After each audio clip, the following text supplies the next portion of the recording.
வணக்கம். இது அதிர்வின் இன்றைய பிரதான செய்திகள். முதலில் தலைப்புச் செய்திகள். ராஜபக்சவை வீட்டிலிருந்து அனுப்பியதால் விடுதலை புலிகளை சந்தோஷப்படுத்திய அனுர. மஹிந்தவின் புதிய வீட்டில் அவருக்கு ஆபத்து. மஹிந்த வெளியேற்றத்தின் பின் வெளிவரும் தகவல்கள். மஹிந்தவுக்கு கொழும்பில் வீடு வழங்க முன்வந்த தமிழர். மஹிந்தவின் காலி செய்த வீட்டை நாங்கள் அனுரவுக்கு வழங்குவோம். கொதித்தெழுந்த மொட்டுக்கட்சி கூறியதென்ன?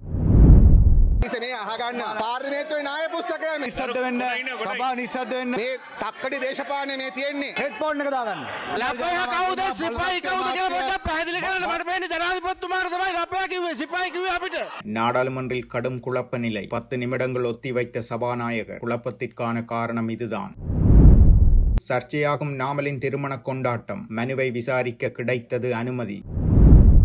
மனித உரிமைகள் மீறல் பொறுப்பு கூறலுக்கு தயார். இலங்கை அரசு உறுதி. கெகல் பத்ர பத்மே விசாரணையில் திடீர் திருப்பம். இராணுவ அதிகாரி ஒருவர் கைது. விரைவில் மாகாண சபை தேர்தல். அமைச்சர் நலிந்த ஜெயதிச உறுதி.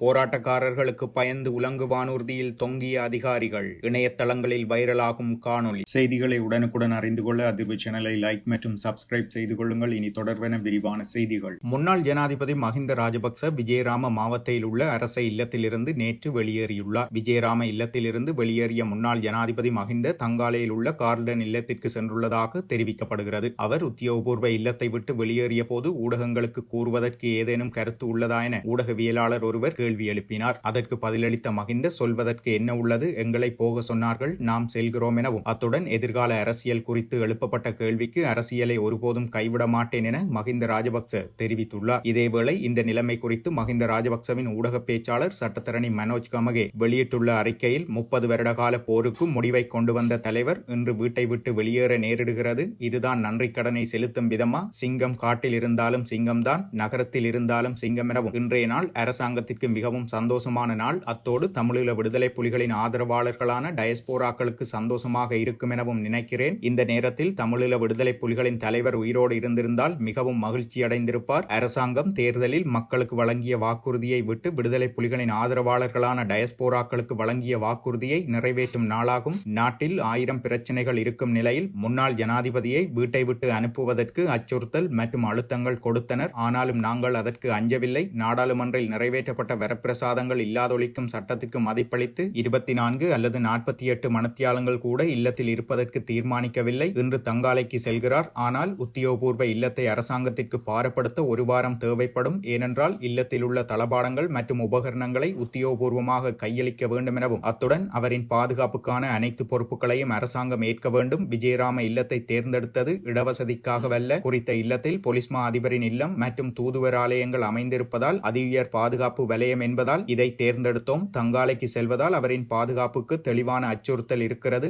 மஹிந்தவின் பாதுகாப்பை குறைத்து வீட்டை விட்டு அனுப்புமாறு தமிழீழ விடுதலை புலிகளின் ஆதரவாளர்களான புலம்பெயர் தமிழர்கள் அரசாங்கத்திற்கு அறிவித்திருக்கக்கூடும். ஏனென்றால் புலம்பெயர் தமிழர்களின் நீண்ட நாள் எதிர்பார்ப்பு ஏதும் நிறைவேற காத்திருக்கலாம் எனவும் தோன்றுகிறது என மஹிந்தவின் ஊடக பேச்சாளர் சட்டத்தரணி மனோஜ் கமகே தெரிவித்துள்ளார். இதேவேளை முன்னாள் ஜனாதிபதி மஹிந்த ராஜபக்ச தங்கியிருந்த அதிகாரப்பூர்வ இல்லத்தை எதிர்காலத்தில் தற்போதைய ஜனாதிபதி அனுரகுமார திசாநாயக்கவுக்கு வழங்குவோம் என நாடாளுமன்ற உறுப்பினர் சஞ்சீவ எதிரிமான் தெரிவித்துள்ளார். எமது அரசாங்கம் ஒன்று ஆட்சி பீடம் ஏறும்போது மஹிந்த வசித்து வந்த வீட்டை அனுரகுமார திசாநாயக்கவுக்கு வழங்குமாறு தாம் யோசனை ஒன்றை அப்போதைய அரசாங்கத்திடம் முன்மொழிய உள்ளதாக சஞ்சீவ எதிரிமான் தெரிவித்துள்ளார். தலைவர்கள் அரசியலில் இருந்து ஓய்வு பெற்றுக் கொள்வதில்லை எனவும், வாழ்நாள் முழுவதும் அவர்கள் அரசியலில் ஈடுபட்டுக் கொண்டிருப்பார்கள் எனவும் குறிப்பிட்டுள்ளார். அத்துடன் மேலும் ஒரு விடயமாக, முன்னாள் ஜனாதிபதி மஹிந்த ராஜபக்சவுக்கு கொழும்பில் வீடு வழங்க 4 பேர் ஏற்கனவே முன்வந்துள்ளதாக முன்னாள் ராஜாங்க அமைச்சர் லக்ஷ்மன் யாப்பா அபேவர்த்தன தெரிவித்துள்ளார். இது தொடர்பில் அவர் மேலும் கூறுகையில், முன்னாள் ஜனாதிபதி மஹிந்த ராஜபக்சவுக்கு கொழும்பில் வீடு வழங்க முன்வந்தோரில் தமிழர் ஒருவர் அடங்குவதாகவும், குறித்த 4 வீடுகளில் ஒன்றை பார்வையிட வருமாறு அவருக்கு ஏற்கனவே அறிவிக்கப்பட்ட போதும் அவர் அங்கு சென்று பார்வையிடவில்லை. மஹிந்த ராஜபக்ச கொழும்புக்கு திரும்புவது குறித்து எதனையும் தெரிவிக்கவில்லை எனவும் அவர் குறிப்பிட்டுள்ளார். இதேவேளை தமது தந்தை எங்கு ஆரம்பித்தாரோ அதே இடத்திற்கு சென்றுள்ளார் எனவும், எல்லா விடயங்களும் எங்கு ஆரம்பிக்கப்பட்டதோ அந்த ஆரம்ப புள்ளிக்கு அவர் சென்றுள்ளார். மெய்யான பலம் மக்களின் அன்பினால் கிடைக்குமே தவிர பதவிகள் வரப்பிரசாதங்கள் அல்ல என நாமல் ராஜபக்ச உருக்கமான பதிவொன்றை தனது எக்ஸ் தளத்தில் குறிப்பிட்டுள்ளார். இதேவேளை நாடாளுமன்றத்தில் நிறைவேற்றப்பட்ட சட்டமூலத்தின்படி முன்னாள் ஜனாதிபதி மைத்ரிபால சிறிசேன மற்றும் சந்திரிகா பண்டாரநாயக்க குமாரதுங்க ஆகியோர் ஏற்கனவே தங்களுடைய இல்லங்களிலிருந்து வெளியேறியுள்ளனர். முன்னாள் ஜனாதிபதி மைத்ரிபால சிறிசேன கொழும்பு ஹெக்டர் கொப்பேகடுவ மாவட்டத்தில் உள்ள தனது அதிகாரப்பூர்வ இல்லத்தை காலி செய்துள்ளமை குறிப்பிடத்தக்கது.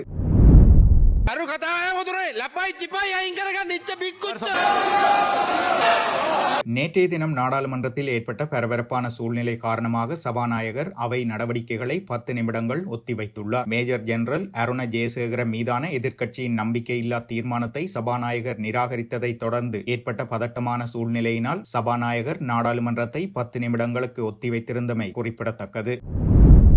2019 ஆண்டு பாராளுமன்ற உறுப்பினர் நாமல் ராஜபக்ச தொடர்பான மனுவை விசாரிக்க நீதிமன்றம் அனுமதி அளித்துள்ளது. நாமலின் திருமண கொண்டாட்டங்களுக்காக இலங்கை மின்சார சபையிடமிருந்து 2 மில்லியன் ரூபாய்க்கு மேல் மதிப்புள்ள மின்சாரம் தவறாக பயன்படுத்தப்பட்டதாக கூறப்படும் குற்றச்சாட்டை எதிர்த்து தாக்கல் செய்யப்பட்ட அடிப்படை உரிமைகள் மனு ஒன்றை தொடர உயர்நீதிமன்றம் நேற்று அனுமதி அளித்துள்ளது. குறித்த விசாரணையை அடுத்த வருடம் பங்குனி மாதம் 17ஆம் திகதிக்கு ஒத்திவைத்துள்ளது.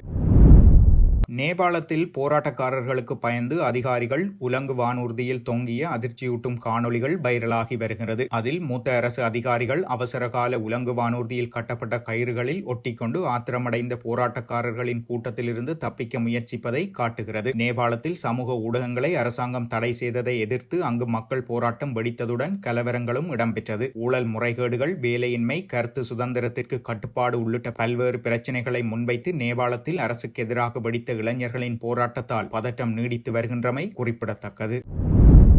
கெகல்பத்ர பத்மே மற்றும் கொமாண்டோ சலிந்த ஆகியோருடன் தொடர்புடைய ராணுவ அதிகாரியொருவர் கைது செய்யப்பட்டுள்ளார். குறித்த ராணுவ அதிகாரி நேற்றைய தினம் கைது செய்யப்பட்டுள்ளதாக குற்றப்புலனாய்வு திணைக்களத்தினர் தெரிவித்துள்ளனர். கெகல்பத்ர பத்மே மற்றும் கொமாண்டோ சலிந்த ஆகியோருக்கு துப்பாக்கிகளை வழங்கிய குற்றச்சாட்டிலேயே அவர் கைது செய்யப்பட்டுள்ளார்.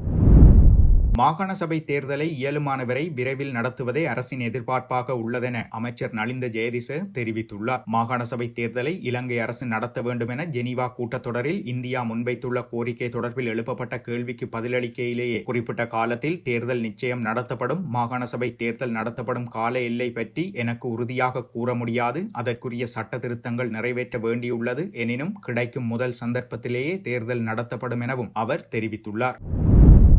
மனித உரிமைகள் பேரவையின் தொழில்நுட்ப உதவியுடன் உள்நாட்டு பொறிமுறை மூலம் மனித உரிமைகள் மீறலுக்கு பொறுப்பு கூறலை தொடர இலங்கை அரசாங்கம் தயாராக உள்ளதாக வெளியுறவு அமைச்சர் விஜித ஹேரத் ஐக்கிய நாடுகள் மனித உரிமைகள் ஆணையாளர் வோல்கர் டெர்க்குக்கு உறுதியளித்துள்ளார். ஜெனீவாவில் நடைபெறும் ஐக்கிய நாடுகள் மனித உரிமைகள் பேரவையின் 60வது அமர்வில் தற்போது கலந்து கொண்ட அமைச்சர் ஹேரத் நேற்று முன்தினம் வோல்கர் டெர்க்கை சந்தித்திருந்தார். இந்த நிலையில் இலங்கையின் புதிய அரசாங்கம் மனித உரிமைகளை பாதுகாப்பதில் ஒரு திருப்புமுனையை ஏற்படுத்தும். அத்துடன் கடந்த கால மனித உரிமை மீறல்களை கையாள ஒரு முறையான சுயாதீன விசாரணை மற்றும் பொறுப்புக்கூறல் பொறிமுறையை நிறுவுவதற்கான வாய்ப்பை நாடு இழக்காது என்றும் ஆணையாளர் டெர்க் நம்பிக்கை வெளியிட்டதாக இலங்கை வெளியுறவு அமைச்சகம் தெரிவித்துள்ளது. இத்துடன் செய்திகள் நிறைவடைகின்றன. மறக்காமல் அதிர்வு சேனலை லைக் மற்றும் சப்ஸ்கிரைப் செய்து கொள்ளுங்கள்.